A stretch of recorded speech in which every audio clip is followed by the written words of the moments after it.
Known as Big Mac, but his real name is Peter. No!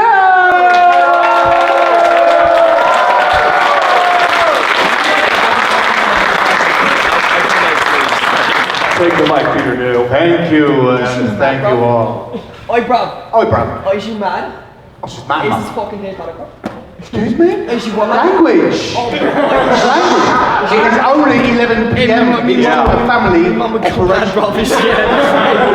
Family, guys. Family. Flipping. Anything. Thanks. Yeah. Oh, now. You can't nail us now. How We are just you? started. How are you all? Good. When people are woo. Well, I also took a few sips of coffee before I came here, so. Coffee. That's not what this panel is about. Oh, it's all about. Yep. This is It's actually Glenwood 12-year-old. Is it good? Oh, yes, it is. Oh, it better be. He's saying it fucking Spanish. How's everybody doing? I asked you that, and you said woo, and then I said I like it when woo. What do we want to talk about here today? Oh, yes. Ponies? Hip hop. Yeah, of course. Yeah. No, we should talk about The Harry Potter card. Well, when I first read the Harry Potter book. Like, Bob, who is I think we want to talk about Will's pet shop. He's my favorite. So Mike's going. His mic went out. I cannot say. I have to say. Ladies and gentlemen, we are currently experiencing technical difficulties. Probably a battery issue. Throw the mic. Too bad you guys can't hear me if I just speak loudly.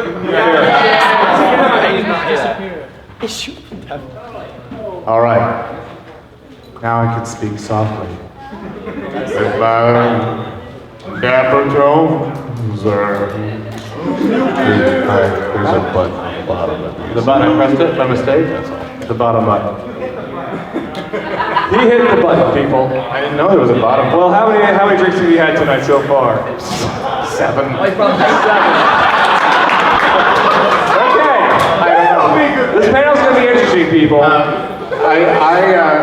I had a drink this afternoon, yeah, I used to piss, bro. and then we had this VIP dinner we had to go to, at which I was bought a drink or two. Yeah, bro. And I realized by the time I got back here that it was either have another or sleep through the panel. And I thought, you don't deserve me to, you know, I have to. We don't want to have a panel Peter than being this. happy. Hey guys. Right.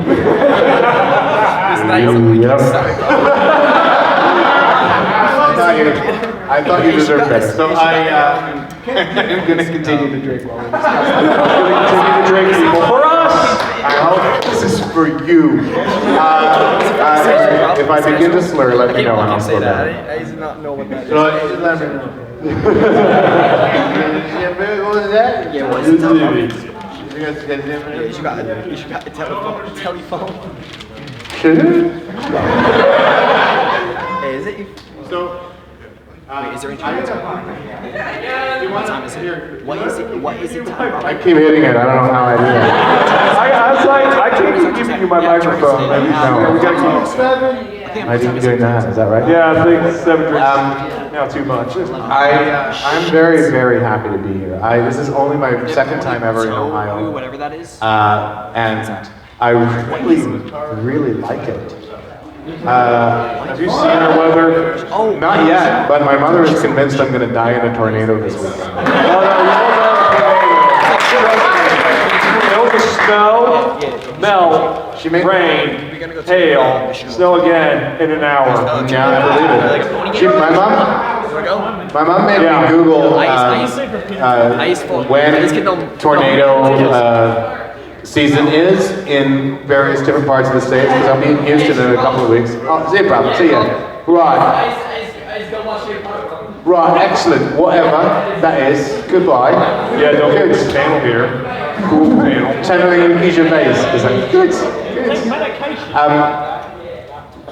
But yeah, I had to Google this before I left home. I'll be in Houston in a couple of weeks, and they, you know, obviously have tornado season in Texas, and they have tornado season here.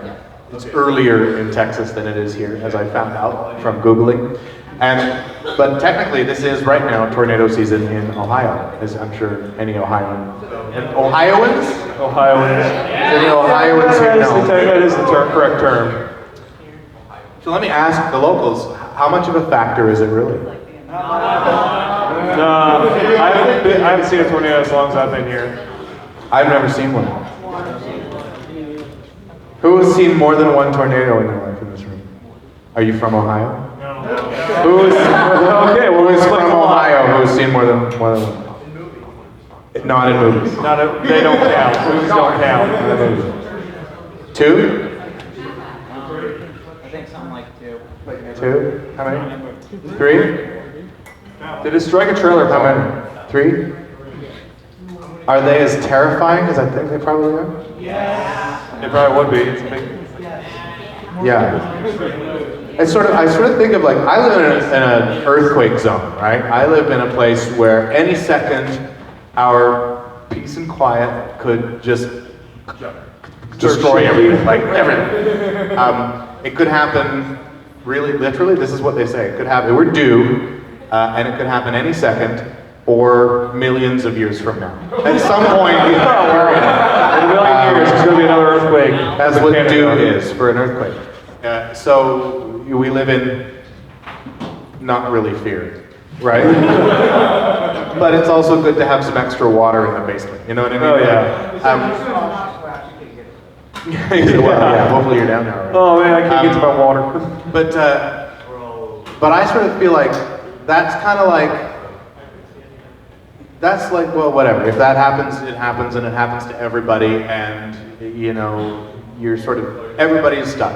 I always feel like a tornado is kind of like a rabid dog, right? Like it sort of leaps out of nowhere, and then you don't know which way it's going to go. And is that kind of an accurate? Yep.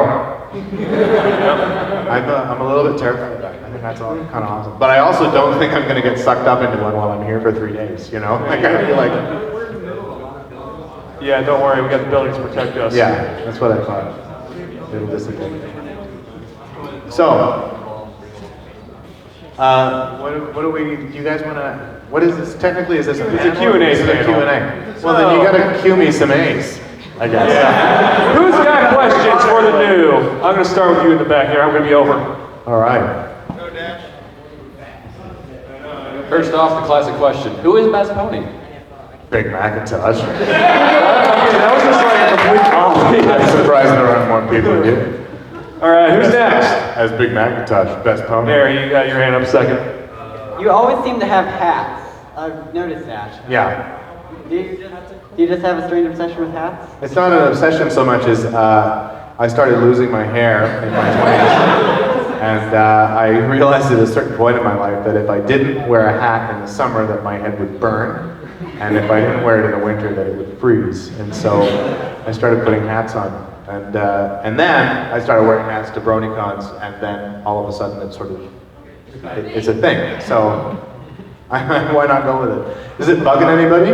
The hat? No. Dig the hat. All right. Then I'm going to keep it up for a little while longer because it's comfortable for my head.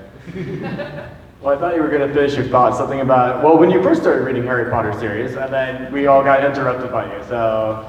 Do you really want to know the real story of when I first started reading the Harry Potter series? Go ahead! Story time. It's not a very long story and not a very exciting one. I was working at a bookstore called Duffy Books, downtown Vancouver.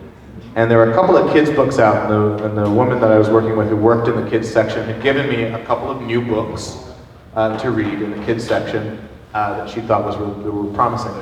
One of them was called Holes, and one of them was Harry Potter, the first one.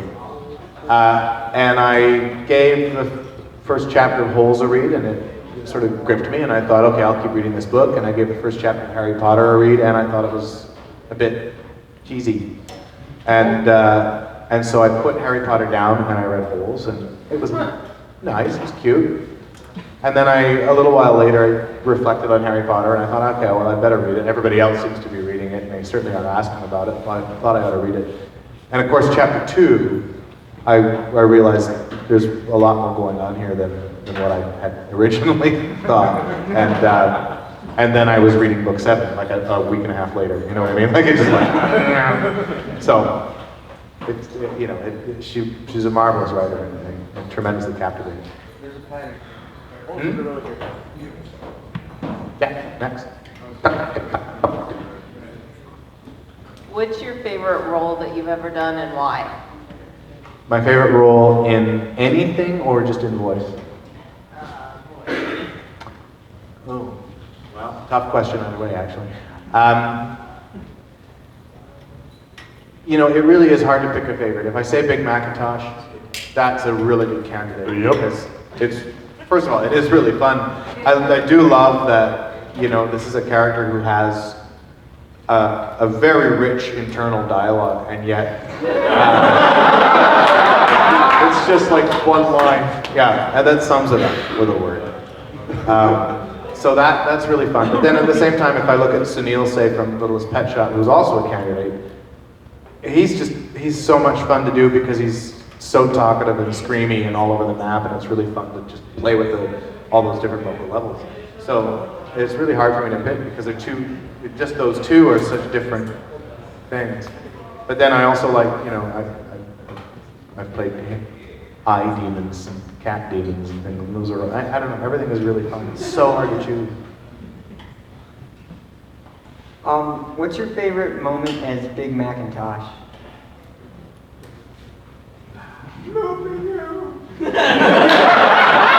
Save us! Yeah, I think my favorite moment to perform was, in fact, the Schmoopy-Doopy Pony Pie.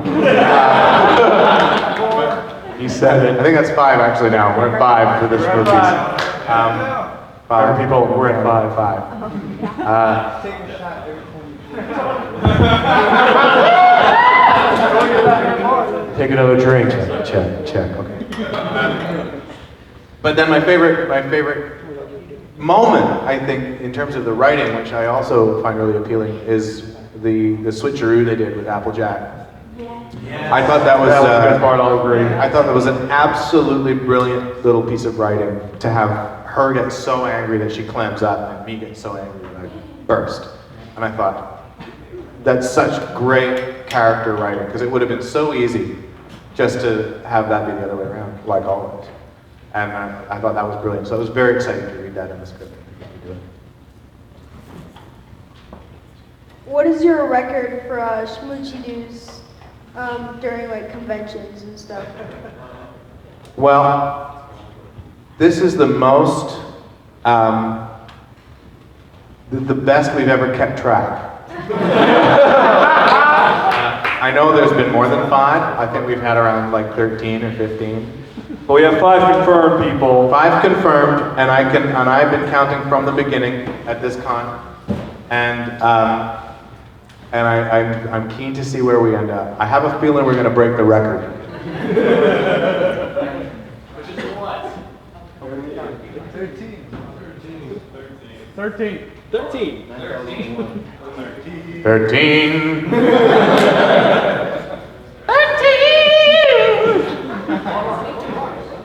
Yes, sir. Next question. If you were to voice any pony other than Big Mac, who do you think you'd be best suited for?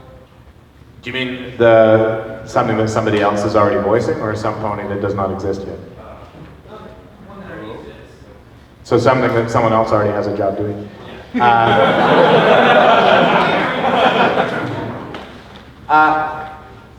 Again, tough. I feel like I work with a group of people that is so talented that it's very hard to imagine anybody but them doing the role, first of all.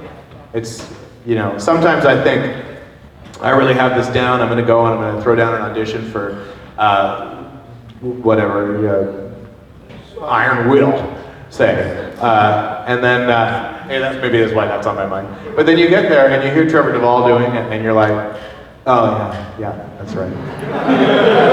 That's what it is.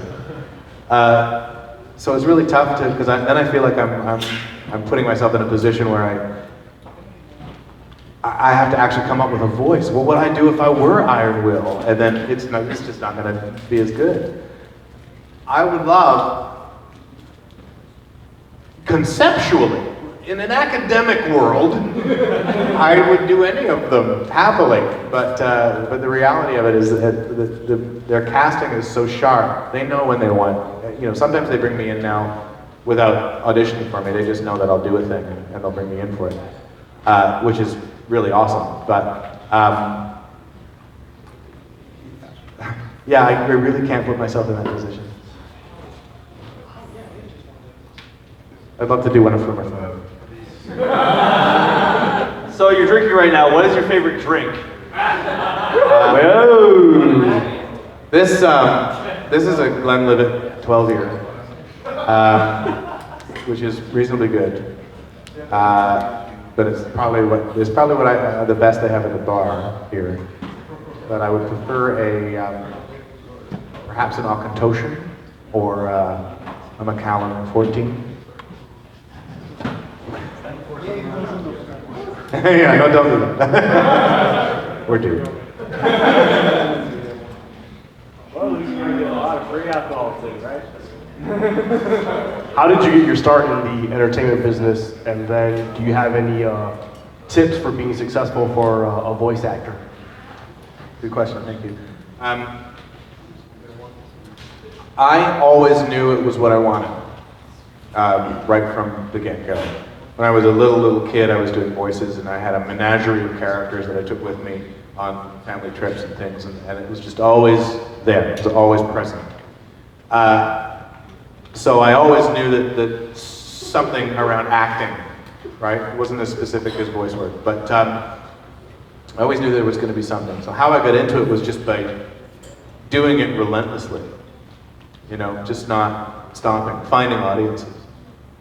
When I got out of high school, I started a sketch comedy troupe, and we just put ourselves in front of crowds and tried to make them laugh. And a crowd, like for a comedy audience, is the best schooling you can have, because you put yourself up in front of a group of people and try to make them laugh, and they will either do that or not. At which point you either succeed or fail. At which point you have to decide, what was it about what I just did that succeeded, and what was it about what I just did that failed, and how can I repeat that night after night? In other words, how do I get better? And so that's school, an audience. And that taught me better than anything else, doing that for sort of 3 or 5 years. And then once that kind of crumbled, I didn't get ridiculously famous being a sketch comedian, obviously, so it all fell apart and everybody went their separate ways, and I decided I had to pursue regular, straight-up acting, which was going on in my city at that time. So I had to pursue an agent, but then I thought I was too hideous to be on camera, so I thought, well, I've done all these sketch comedy, voices and characters. I know how to get into a character if I need to just suddenly be this guy, then I can be that guy without missing a beat. And I know how to do that. So let me put together a demo and find an agent that can do that. And I said to her, yeah, but I want to do cartoon voices. I don't really want to do radio ads, and I don't think I'm too hideous to be on camera. She said, well, you're probably not going to get into cartoons right away, because that takes time. You probably have to do radio ads, because that's the easiest way for you to get experience and money as a voiceover artist. And good Lord, man, get yourself headshots, because you look fantastic for the movies. And so I did, and immediately started working on film. Right away, because I thought actors had to be Brad Pitt, and they're not. So then it took like 10 years of just knocking on the door, going to all the auditions, and again, doing that thing that I learned as a sketch comedian, going to an audition for voice, engaging by how many notes I got, or by what their reactions are, or by whether I got the job or not. Did my audience like it or not? What can I change? And just this constant work of self-refinement. There actually is a meetup for voiceover artists in Columbus here. So if you're not in this area, ask around and see if there's actually meetups for stuff. Right. So I'm going to repeat that. There's meetups in the Columbus area for voiceover artists, and if you don't know where they are, ask around, and someone will probably be able to help you out to get there. But those are my tips. Just keep self-refining. Hey, Hi. Of the work that you've done, either film or voice, how much of the finished product have you never even seen? Like you haven't even watched the movie, and like what's the reasons that you never actually watched your own performance? Tons of stuff and lots of reasons. Usually the reason why I never get to see my finished work is because they cut it. That happens. No, don't feel bad. It happens remarkably frequently that they just cut it because they have to run out of time or whatever. They just cut it. A lot of other stuff, it goes to markets that I don't have access to immediately. It's really only in the last few years that the internet has been providing me with, like for instance, Littlest Pet Shop, we've only just started getting on TV in Canada in the last little while. So if I wanted to be up to date by this con, which I did, I had to watch it on YouTube. And before I really knew how to use the internet, like a few years ago, there was just no getting stuff like that. Because a lot of the stuff we make is for an American market, running on an American channel that does not have a Canadian counterpoint. So that's a lot of work. And then radio ads sometimes they just play in a market where you can't hear it, don't hear it. Sometimes I'm afraid to listen. In light of the tragic news we received this week, are the Granger brothers going to get alien abduction made?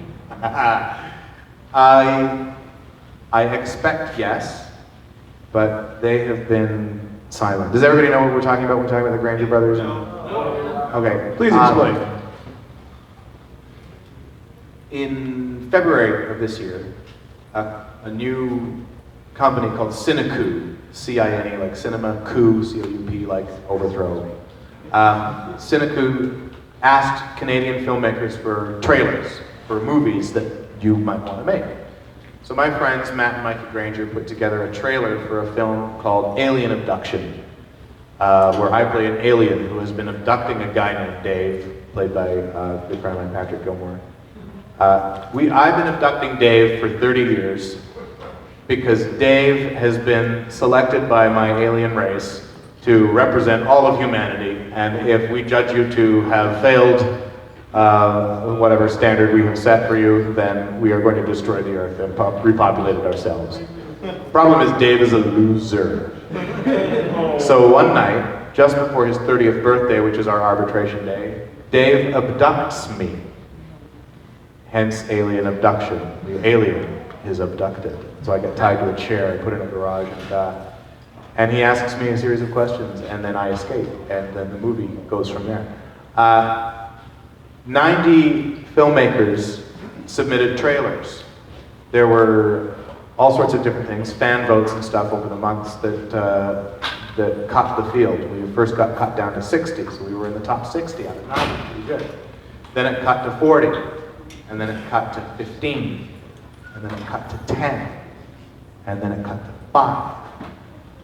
And the top 5, which included us still, went to the Banff World Media Festival in Banff, Alberta, which is a huge film and TV insider festival, and pitched for our movies for $1 million.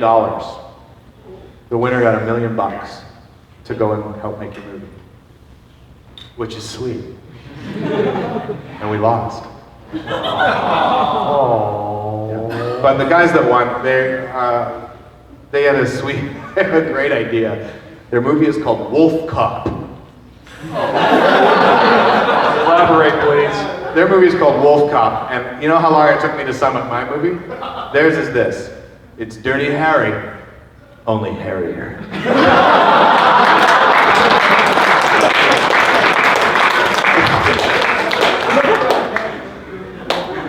They did it. So, you know, I think the Wolf Cop guys are going to make a great film, and I am sad, of course, that we're not going to shoot ours, but I think the Grangers are really resourceful guys. I've shot a few things with them, and I really do think that they're going to push to get it done. I think right now, they're going to take a break, because they have been living and breathing it for 6 months, and to live and breathe it for 6 months and then lose $1 million is kind of a rough go. So I think they're going to focus on their other script, which has already been optioned, and try to get that made, and then hopefully sometime next spring we'll be talking about that again. But I haven't spoken to them, so I don't know.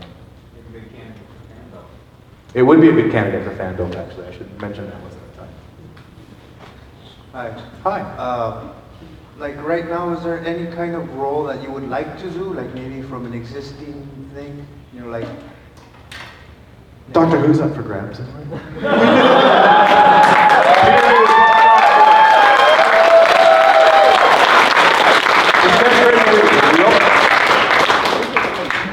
us your best doctor.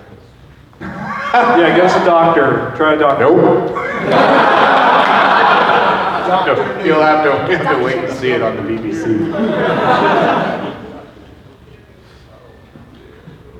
Here, I have a doctor right here. Hi. Hi, Doc. Hi.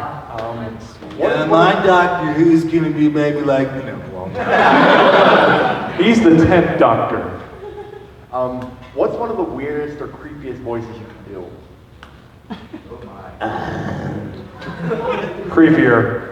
I'm trying to think of something I've actually done, but there's, I mean, I can do these kinds of things, and sort of snaky voices. I can't think of anything I've actually done. They tend not to go with me for super creepy way. I've done some like, orc voices, things like that. You can tell I go through a drive-thru using that voice. Sorry, I can't hear you. Go through a drive-thru using that voice. Oh, yeah. Order stuff. 2 whoppers, fries.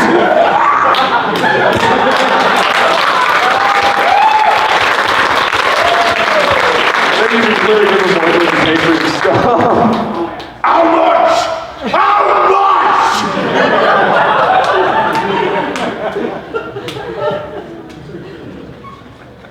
If you were given complete creative control over a Big Mac episode, what would happen? Well, first of all, I would populate it with all the other characters I played. So I guess Big Mac would have to get sick and visit Dr. Stable. We would have to have a lot of luggage so Atlas can carry it there. And wherever he would have to go, it would have to be at the other end of the train so that I could sail aboard. And then somehow Sweetie Belle's father would have to be there too to eat something. If it's all Big Mac, I think it would just. My problem is I would make it too cerebral. I would want it to be Big Mac struggling with inner turmoil. I think it would be rife with monologues. You know, Big Mac quietly bucking trees, but meanwhile in his head he's thinking, I don't know.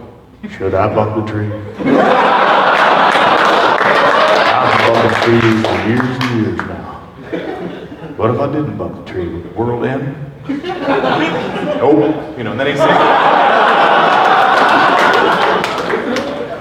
So it would be something like that. It would be a little bit Jean-Paul Sartre for My Little Pony, I think. Big Mac spin-off. Yeah, we need a Big Mac spin-off. Big Mac meets the philosophers. I think I'd make a hit show. Yeah, I'm not so sure. On YouTube it would. Do you see any parallels between yourself and Big Mac's character? Yeah, I do. I see parallels between myself and every character that I play. It doesn't mean that I'm obviously completely Big Mac-y because I'm much more verbose. But I do like to consider what I'm going to say before I say it, and I think he does. And I'm super wise. I do think that, I don't like to talk totally off the cuff when I'm answering serious questions. I like to have some sense of where I'm going to go, and I think Big Mac essentially does that, but to the extreme. So they paired Cheerily without the Big Mac. What do you think about that? They've which now? They paired Cheerily up with Big Mac. So what do you think about Have that? they? They hinted that they did. I haven't heard that they have necessarily. Oh, the rumors about something? They did walk by together. They might have just been going in the same direction. We're not sure yet. You'll have to watch season 4 to see if they capitalize on that one. Well, we already had some season 4 spoilers earlier today. You did get season 4 spoilers in it? Yeah, Rarity's in it. Hey, we're not supposed to leave this room. I'm in this room. Not Ohio, so we're still in Ohio. Listen to this going to tell you who I'm playing. Is it Tom? Wow, that's great acting. I found a voice for Tom, people. I have Final Draft from EFN doing a Final and Friends right now. Hi, Final Draft from EFN. I hope he says hi, and he wants to know how you are such a good alien. How I'm such a good alien? How is that possible? Again, I relate to my characters very, very deeply. And in that case, I'm an alien. I'm from Canada. I'm an illegal alien.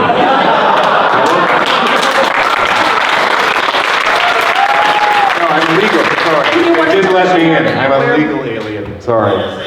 You wear blue very well. Thank you. Thank you. Oh God. And your shoes are still gray. My shoes are great, and I wear blue well. Did you say gray or great? Tell him to come over. Peter New said you should come over. Now we're having a conversation He's with the telephone. being whiny and saying he's not in the right state. What? He's not in the right state. Tell him to get dressed.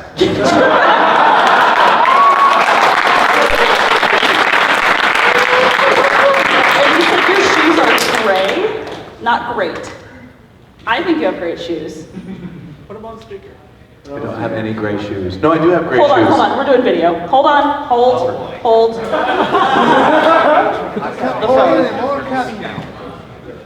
Can you see me? Can you see me now? Can you see me now? Are you live streaming this? Live streaming. These are Peter New's shoes. Hold on. They're white. They're like beige.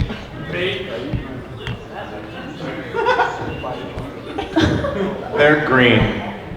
They're khaki. They're green. They're khaki.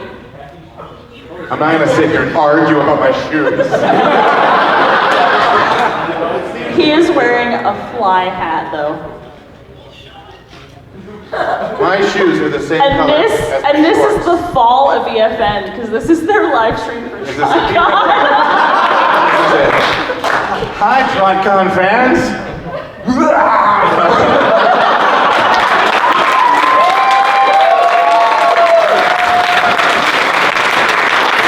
Gone down the tank or when EFN has to publish like that. That's it. That's the EFN coverage now is. What color are Peter New's shoes? It's starting to sound like I put a little not poll much at the like bottom of the EFN, page. more like If you think the TMZ. shoes are green, vote yes, and if you think they're blue, vote nope. Why don't you just talk to him? I'm not gonna talk to him right now. I'm not gonna do it right now. I'm not gonna do it. I'm not gonna talk to him. I'm not going to talk to you right now because I'm in a room full of people. There's like 100 people here who want to ask me questions, and you and I have. Why is it that you're on a panel and I'm not moderating it? What's going on here? Because you're in the wrong state. Rainbow Dash took over. Because you're not in the right state. You're still nude.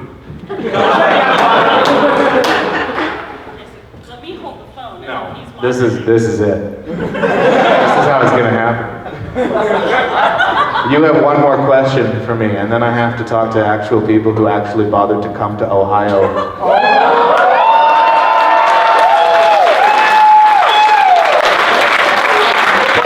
Good job moderating too. Okay, here's the question. What's the question? Here's the question. Well, hey, we're still in the state. But that I've got too many conventions to go to as is. It's just money. What's the question? And I love everyone. My question for you, Peter, is why aren't you wearing the suede shoes today? Every time I ever see you, you're wearing those shoes. The one time I make fun of you live. I'm not wearing those shoes because it was too hot today to wear socks, and those are sock shoes.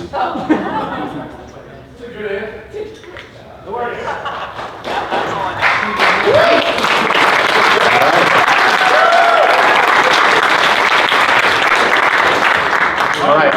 Does anyone here have a question? Yes, people who are here, not in another state. When you're not at work, when you're not doing voice and you're just on your own, what are your hobbies? What do you do for fun? I like to tweet. I like to play the guitar. I like to, noodle around and write songs if I can. And I like to, I go to yoga. Believe it or not, I take this old bad boy to yoga. That's right. Make everybody look at me in the mirror. I always feel like I run out of time to do anything else. There's all sorts of things I'd like to do. I'd like to go to make pottery more often. I think that's fun. I don't make good pottery by any stretch, good Lord, no. Crafts and things. I'm interested. Sure. I can still hear Final Draft. Tell him to quiet down. Where is he? I can hear him. I can hear him. He's not even in the room. I can hear him.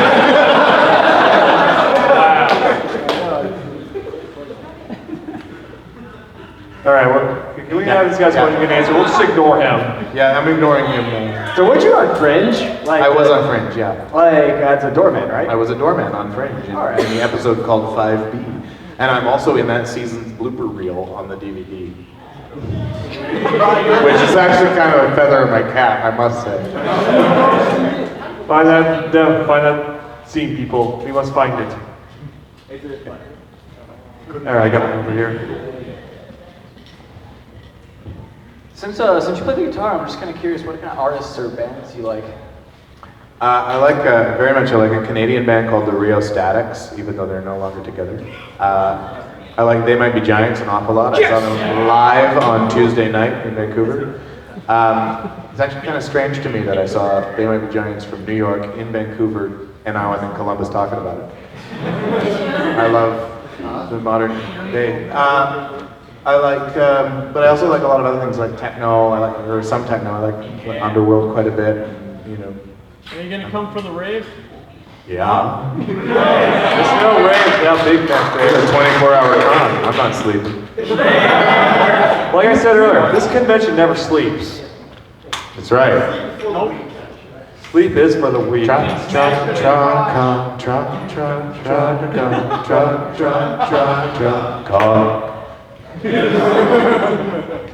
raving right now. Alright, I got a question.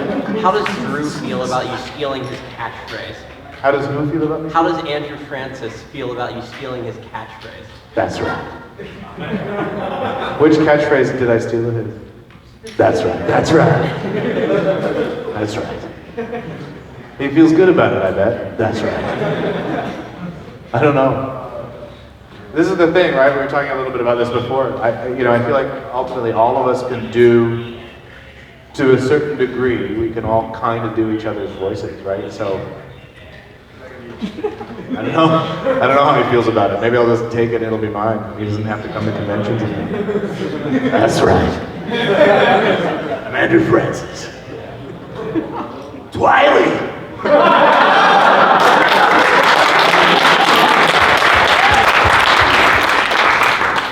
I may be asking the wrong person here, but any word on a episode with Applejack, Apple Bloom, and Big Macintosh's parents or anything? Nothing I can say yes or no to. They're dead. So it's a maybe. They're dead, aren't they? Yeah, I can't answer. Basically, if you haven't seen an episode about that, then I can't talk to you about an episode about that. Use sign language. Whether or not an episode about Letty. I'm sure there's a legal loophole, right? I don't think so. I think they pretty much covered it in that 12-page NDA I signed up. What'd you read on? Let's read through it. We're all lawyers. Mr. New. Yes, sir. The MLP comic, one of the upcoming issues is Big Mac. The whole story arc is about a day in the life of Big Mac. What are your thoughts on that? What are my thoughts on what exactly? A day in the life of Big Mac? I think that's a pretty simple day. Basically, that Big Mac's getting a bit of a spotlight in the comics. Right. And then not only that, but you're not. I can't quite hear this. Not only that he's getting a spotlight in the comics, but you're not voicing him for that. I can't. Can someone else give me the question? Okay, so he's going to get a spotlight in the comic, but you're not going to voice for him. Right. And that's what he wants to know what your feelings about that are. I'm fine with it. I don't. what can I do?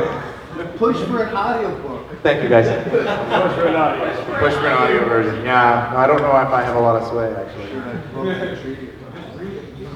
So since your character's name implies an apple, is Big Macintosh your favorite kind of apple? No, actually. My very favorite kind of apple, when they're just right off the tree, at the right week of the year, is a Cox's Orange Pippin.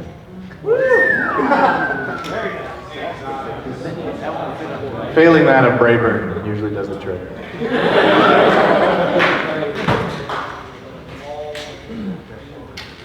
In your everyday life, outside of acting, have you ever used your voice talents for fun, such as pranks? You have a good example. Pranks, not really, but I do find that you just, as a voice actor, you tend to put yourself in these, where you find yourself in situations where you're like, oh yeah, sure, whatever, I'll do whatever I can to help you out with your thing, you know, like, I don't even know how to explain it. It's just like, it's such a natural part of what I am, to switch into a voice for a thing. Like, it's fun, it's how I have fun. So if I'm having fun ordering a coffee, I'll be like, yeah, give me a latte, you know. But if I'm not, I'll be like, yeah, latte, please. No, I don't, like I said, yeah, pranks are not really my thing, so I don't use it for pranks. I suppose I could try. Sometimes, if I ever call Lee Tokar, I'll usually try to put a voiceover on it, but then we have call display. Just try doing it to like telemarketers and stuff. Yeah, I should call them from different. Have you ever forgotten what your natural voice is? No. No, I think that's a bit, I have heard some other voice actors say that they can't remember what their natural voice is, their regular voice is, but I think that's a bit silly. The voices that we do are really quite small variations most of the time on our regular voices. You know, when I really sort of sit here and I talk and I'm going like this and here I am and the other thing and yup is really not that far off. It's really not that far out from part of my register. And the same with Sunil, you know, if I go up and I'm talking in this place and then suddenly I want to go into Sunil, it's not that hard. You know, it's just sort of just there, it's just around the corner, you know, from where my voice sits. And so it's not like I'm really pushing it or stretching it to make something happen. You know, and I think knowing for me anyway, knowing what my regular voice is, and knowing what my range is in my daily speaking life is a huge help in terms of what characters I can play. So I don't buy that you don't remember your regular voice. I think you need it. That's what I say. When you're watching like an episode of My Little Pony or Littlest Pet Shop and that has a character you play, or anything for that matter, do you ever watch it and find yourself going, God, I wish I could redo that line? Yeah, why all couldn't the I done time. that differently? Yeah, we don't get a lot of chances. There's a character in season 4 that I play that I can't tell you anything further about. That I was just never happy with it. But I only get like, you know, you have a few lines and you get a few takes and then they either say yay or nay. And you either lose the job or you get it or they move on. And so if you can't pull it out in 3 takes, yeah, you're unhappy with it. And I'm gonna watch that one, I think, next year sometime and be like, oh yeah, that, I'm gonna do over. I wonder if any of you can spot it. That's gonna be your season 4 Peter New game. Spot the voice I don't like. Do you have any, what was your most interesting audition? Sunil. I had to sing, as Sunil, I had to sing California Girls by Katy Perry. Can we hear it? California girls, they're unforgettable. They see Duke's bikinis on top.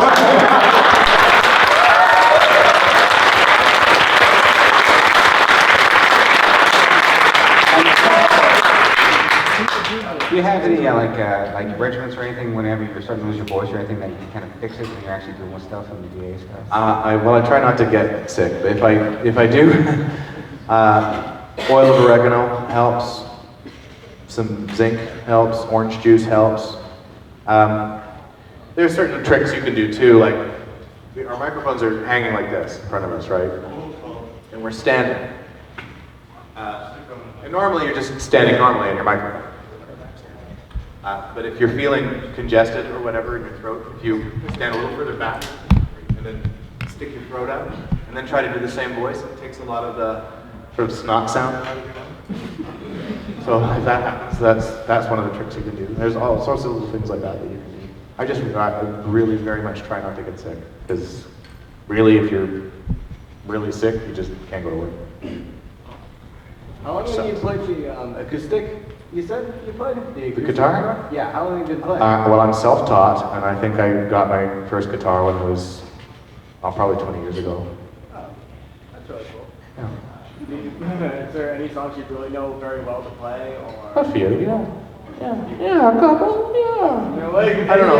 Or? Well, I don't play anything very well. I'm really not that good. I just enjoy it, and I like having it as a thing that I don't have to be good at, right? And I think that's really important, I think, in the life of an artist, is to have a creative thing to do that is not something that you are constantly spinning into money, right?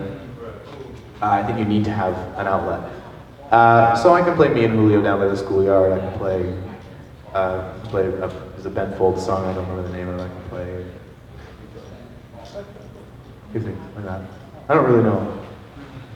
I can play all the chords, so that you can play a song if you know the chords. And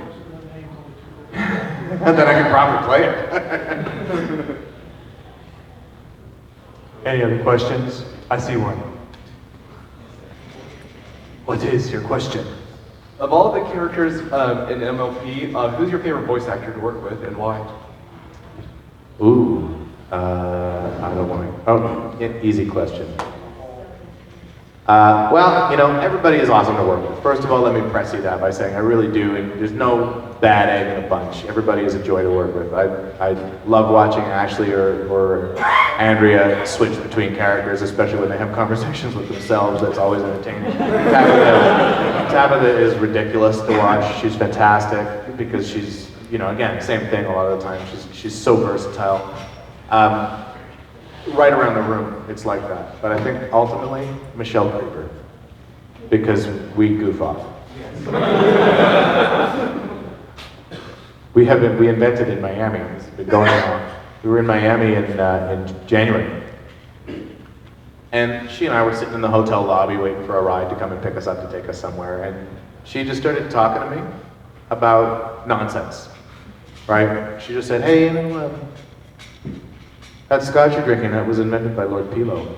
And I said, "Oh yeah, Lord Pilo of the Franche Revolution that fought in 1756." She went, "Oh yeah, absolutely, that's the one." And that has now been going for 6 months. And Lord Pilo is apparently, he's a hippopotamus now, and he invented irony, among other things. So, yeah, we have a good time. The 10th has another question. Could you make up a voice for Lord Pilo? If I were to make a voice for Lord Pilo, I think it would be somewhere in here. You know, this is royalty. I also think he's a hippopotamus, so he's got a little bit of a drowl. Needs more scotch.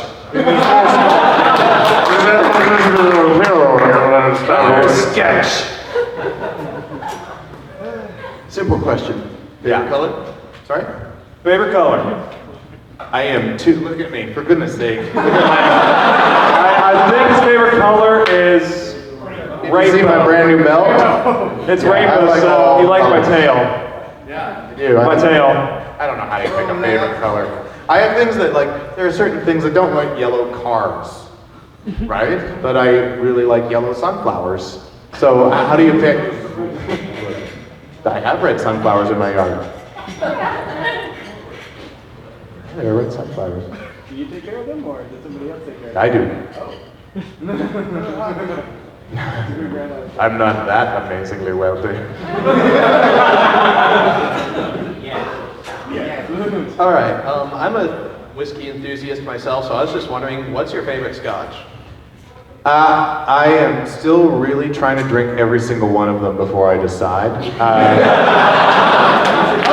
But that's the spirits. I really enjoyed. You know what? My favorite one probably so far is there was a limited edition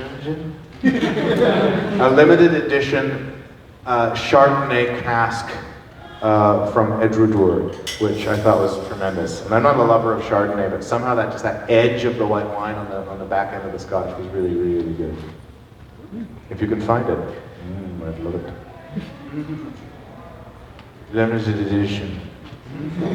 Favorite song from Littlest Pet Shop? Well, obviously my Emmy Award nominated If You're a Guy, because it's Emmy Award nominated. What's that? You want a sample? If you're a guy, you can something or something. I don't remember the words, but that's because I'm not very good at musical theater, you guys. Which is sort of the song.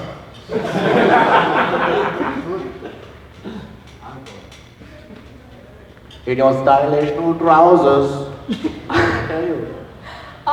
So like you and the other voice actors, do you ever try to like impersonate each other and just joke around? Constantly.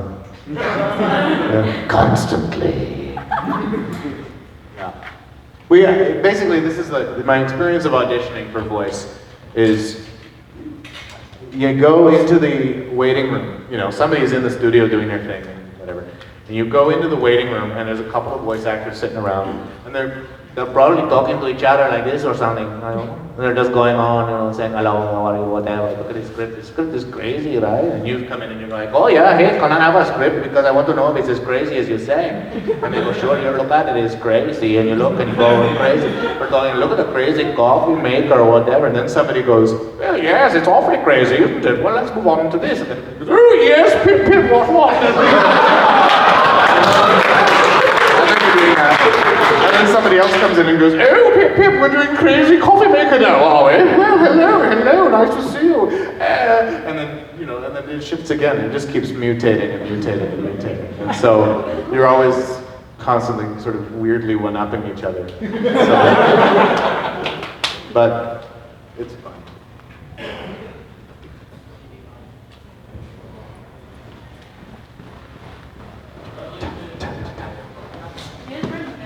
So since you just said that that everyone tries to impersonate each other constantly, yeah. What has been your favorite voice to try and mimic?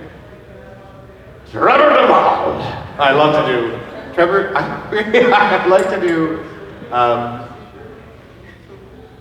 like to do Trevor saying hello to me, because Trevor, whenever I go into an audition room and there he is, he says, Pedro. He's fancy upon us. And so I love it. And then we start talking like that for a long while.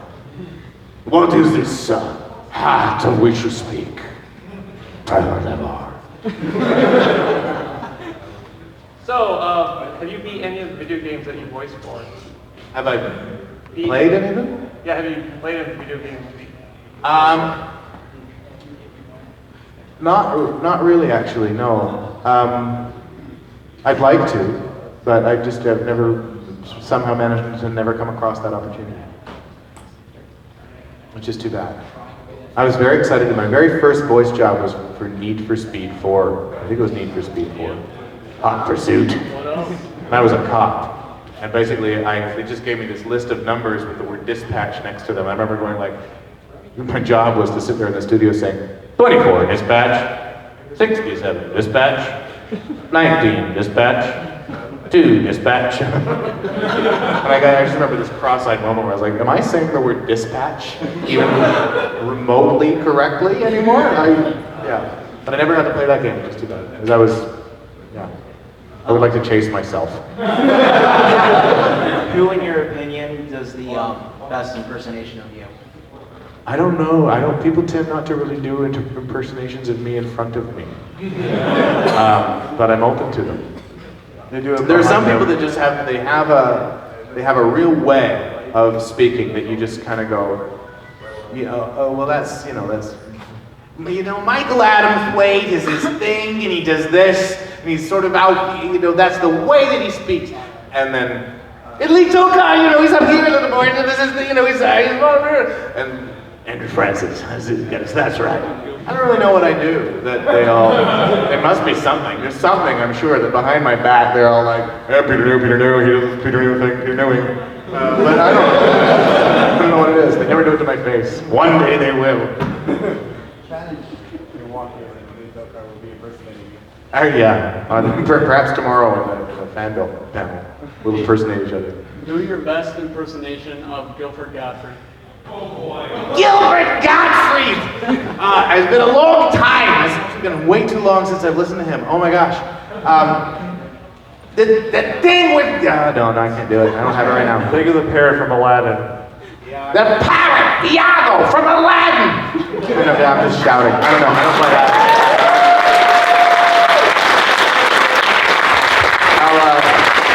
I'll see if I can look that up online before the next panel. I'll have it for you. Excellent. All right, looks like we have time for a couple more questions.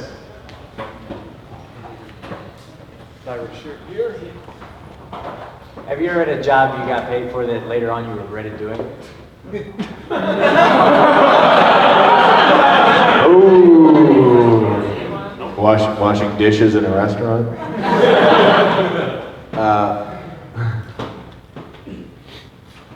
Like a voice job or an acting job? Whichever. I worked at a coffee shop called Beantown, slinging lattes and making sandwiches, and I really needed the money, but I really felt used because the guy that owned the place insisted that we answer the phone. It was like a dinky little hole-in-the-wall place way on the west side of Vancouver, which is quite remote from the center, and he insisted, and he would call sometimes in the middle of my shift to make sure I was doing it randomly. I had to answer the phone. World famous Beantown! He insisted. And I had to be jolly like that, and I had to say world famous, even though that was a store. Not really world famous then. And I just kind of, and he sort of had this slightly passive-aggressive way of, there was a crappy radio station on, and I was working the night shift, and I thought, oh, well, who cares if I change it to some music? I'm the one that's in here, I'll put it on a radio station that I like. It's radio, it's innocuous, it's not like, and he came in and found it on the radio, and he's like, Peter, Coast 1040 is not Beantown Fair. You gotta change that back to something a little less edgy, okay?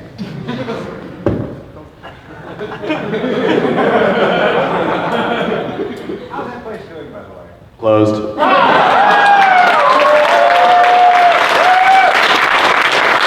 So much for being world famous. World famous Beantown. Well, it is now. I just told you guys about it. It's now international. All right, we got time for one more question. All right, it's you over here. Well, it's going to be a stupid one. Does anybody have a serious question? Serious question. Otherwise, we got to go. I will take 3 questions if they're all stupid. All right. Oh, wait, I have a guy way back here who has an answer, probably has something.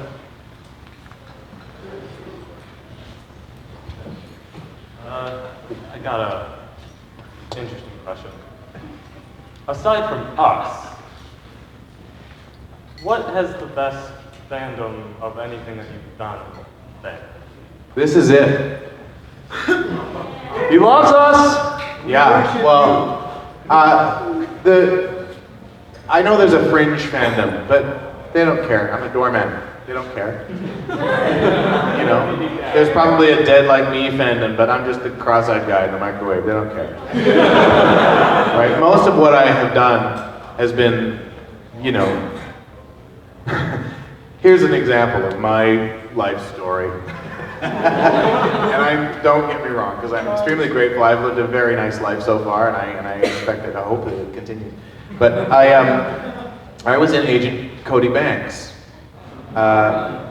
where I don't. How many of you have seen it? The first one. Yeah? Do you remember me from it? Okay. Do you remember where he first goes to the CIA? And everybody kind of gets ahead of him, and he stops to kind of look at something, and then the dumb guard comes over and goes, "Hey, what are you doing? There's no school tour today." Yeah? Remember that?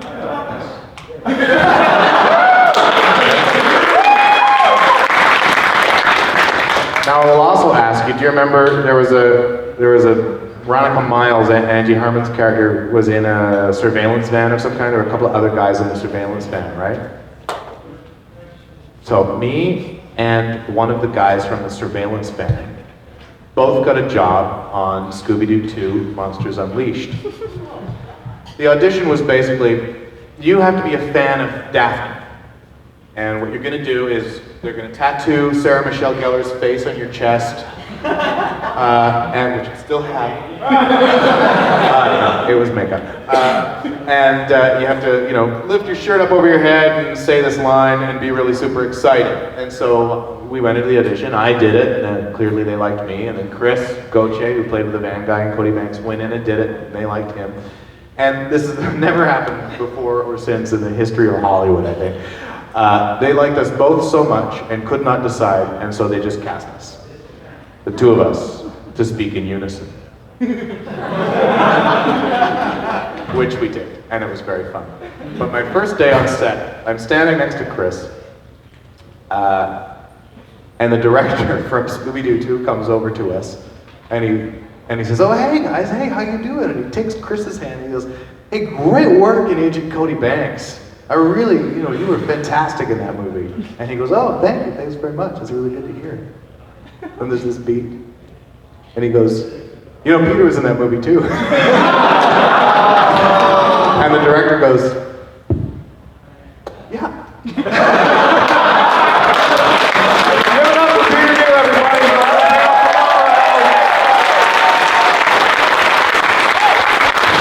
Give him a standing ovation.